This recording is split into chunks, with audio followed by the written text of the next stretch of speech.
what a wonderful opportunity that all of you have come here to Chicago to discuss a movement and hopefully by those discussions educate, and that knowledge will be powerful enough to overcome fears that cause us to make bad decisions sometimes, or decisions that don't benefit the common good.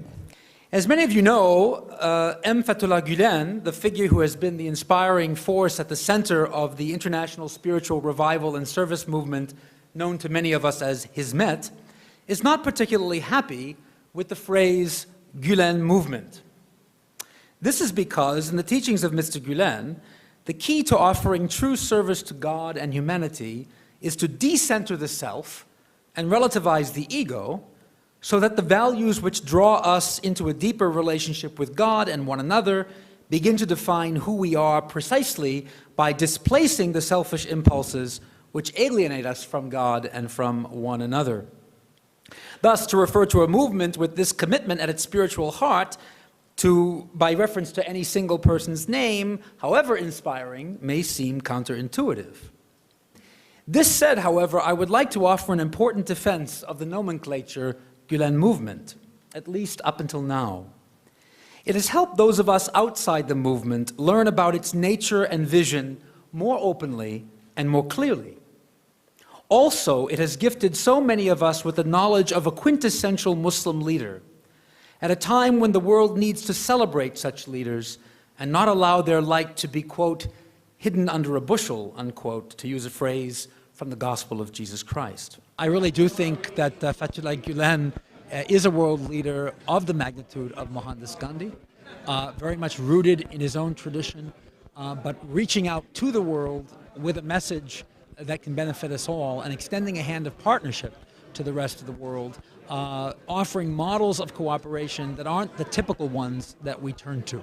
I was talking to a reporter yesterday, and the person was asking me about, just by accident, by coincidence, the Gülen movement. And what was interesting was, we talked, and I put out some ideas, but he said to me what people have said to me for the last 30 years about many prominent Muslim intellectuals and religious leaders. He said, well, that's nice, but do they really mean what they're saying?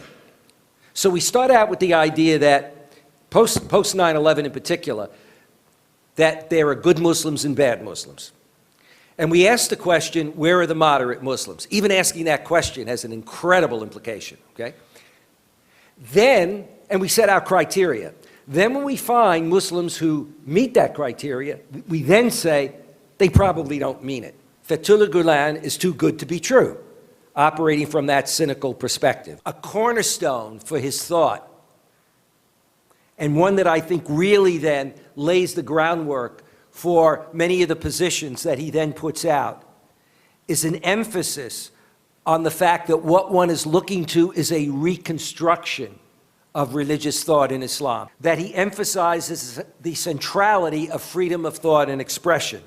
On the one hand, noting that this is something that is very lacking in many Muslim countries and societies today, and is a cause of backwardness and oppression.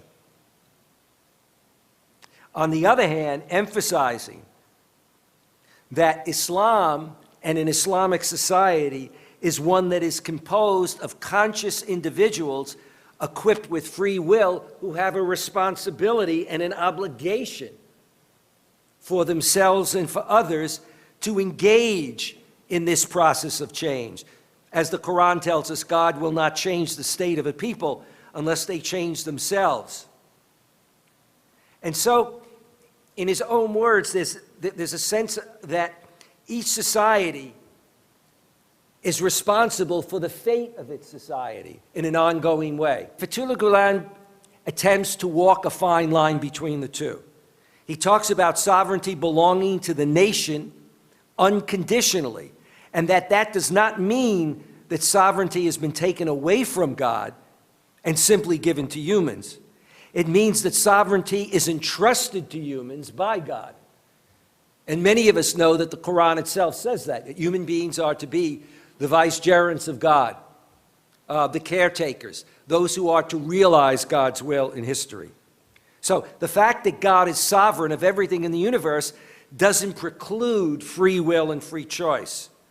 Humans are free to make choices in their personal lives. They are also free to make choices with regard to their social and political actions. Gülen is able to say there is no single paradigm, that Islamic principles, the heart of the Sharia, the moral compass for Muslims, is to provide a base of support on which peoples and societies, based on their local context, their historical context, their cultural context, then define what is a proper form of governance for themselves. So, Islam does not propose a certain unchangeable form of government or attempt to shape it. Instead, it establishes fundamental principles, leaving it to people to choose the type and form of government according to their circumstances. For Gülen, Islam can be practiced and the issues facing Muslims in the 21st century can be addressed without resorting directly to politics. Therefore, he rejects the claims of Islamists or those Islamists who would say that there's only one true, authentic, original, pure Islam, and they know it, and that there's only one possible form of government and political ideology, and they have it. Rather, he sees many paradigms rather than a single paradigm. And his approach is, therefore, an approach of change that is a bottom-up approach to bring about a transformation of society. And I think that this is very important.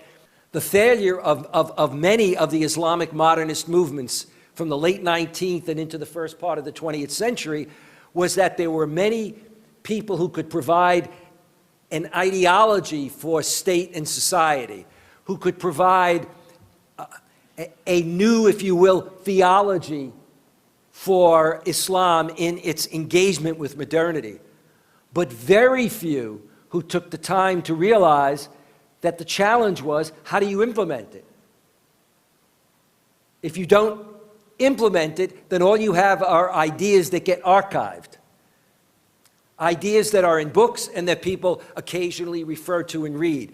But if you look at the development of the Gülen movement, it's already been referred to here by some speakers.